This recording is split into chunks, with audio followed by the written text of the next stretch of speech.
Assalamualaikum warahmatullahi wabarakatuh. Perkenalkan, nama saya Muhammad Amruni dengan NIM 2108664 dari Fakultas Ilmu Keolahragaan dengan jurusan penyakit kesehatan. Sekali ini saya akan menjelaskan tentang anatomi fisiologi. Pokok pembahasan. Yang pertama itu struktur jantung, mekanisme kontraksi jantung, struktur dan sirkulasi pembuluh darah dan imunitas tubuh. Pertama, struktur jantung. Jantung merupakan organ muskular berongga yang berfungsi memompa darah lewat pembuluh darah. Jantung berada di sebelah kiri kanan manusia. Yang pertama, jantung manusia terdiri dari 4 ruang berotot. Serambi kanan, bilik kanan. Serambi kiri, bilik kiri. Keempat ruang ini memiliki fungsi dan tugas yang berbeda. B. Katup. Yang pertama, katup tripudalis, katup bicuspidalis, dan katup simularis. Ketika jenis katup ini memiliki yang berbeda. Kedua, mekanisme kontraksi jantung. Jantung bekerja sebagai pemompa dan mampu berdetak sebanyak 100.000 kali dalam sehari. Jantung berdetak dari kita di dalam kandungan sampai kita mati. Tubuh kita memerlukan darah yang kaya akan O2 yang akan dipompakan dari jantung ke seluruh tubuh guna mensuplai sel-sel kita. Gambaran mekanisme kontraksi jantung. Gambar warna biru merupakan darah ketika memuat CO2, sementara warna merah adalah darah ketika memuat O2. Jadi, darah yang akan kaya O2 itu akan di vertikal bilik kiri dan siap diedarkan ke bilik kanan. Dan pada vertikal kiri kita katup bicuspidalis dan sinilah tempat penampungan darah yang kaya akan O2. Terakhir sebelum diedarkan ke seluruh tubuh, proses ini berulang disebut dengan metabolisme darah.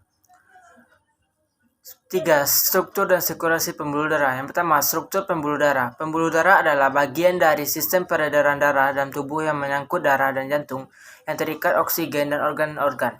Mengembalikan darah yang terikat karbon dioksida yang digunakan ke jantung memungkinkan oksigen kembali ke paru-paru bagi bagian pembuluh darah. Pembuluh darah terbagi atas 3 pembuluh arteri, yaitu pembuluh darah yang mengalirkan darah dari jantung mempunyai percabangan yang disebut arterior.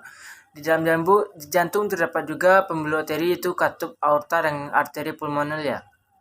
Kedua, pembuluh palik vena. Pembuluh darah yang mengalirkan darah menuju jantung dan mempunyai percabangan yang disebut venules. Di jantung terdapat 3 pembuluh vena, vena cava sub dan vena cava inferior dan vena pulmonalia. 3. Kapiler darah. Pembuluh darah yang halus dindingnya hanya setebal 1 lapis sel. Pada ini merupakan tempat terjadinya perubahan oksigen dan karbon dioksida. Yang kedua, sirkulasi pembuluh darah. Proses pengedaran darah, berbagai zat yang diperlukan seluruh tubuh dan pengambilan zat yang tidak diperlukan untuk keluarkan dari tubuh.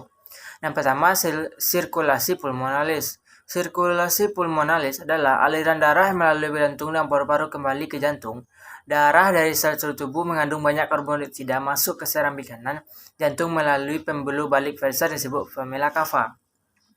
Yang kedua yaitu sirkulasi sistematik. Sirkulasi sistematik mengalirkan darah ke seluruh tubuh kecuali jantung dan paru-paru. Jalur ini merupakan jalur terpanjang di antara jalur ini. Sirkulasi sistematik merupakan daya oksigen kiri ke sampah dan kapiler. Yang ketiga, sirkulasi koronia. Sirkulasi koronia adalah aliran darah ke jaringan jantung. Jantung mempunyai darahnya sendiri untuk memasok nutrien dan koefisien dan mengeluarkan zat-zat sampah. Pembuluh darah ini adalah pembuluh darah nadi dan pembuluh balik koronia. Imunitas tubuh. Imunitas mengacu pada kemampuan tubuh untuk mencegah invasi patogen.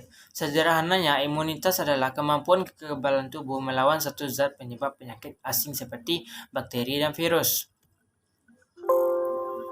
Dan kemampuan tubuh untuk memerangi virus dengan meminjam antibodi dikenal sebagai kekebalan pasif. Antibodi dapat diturunkan ke bayi lahir melalui ASI atau pembuluh darah yang mengandung antibodi dan imunoglobulin dan melindunginya sehingga sampai dia mati.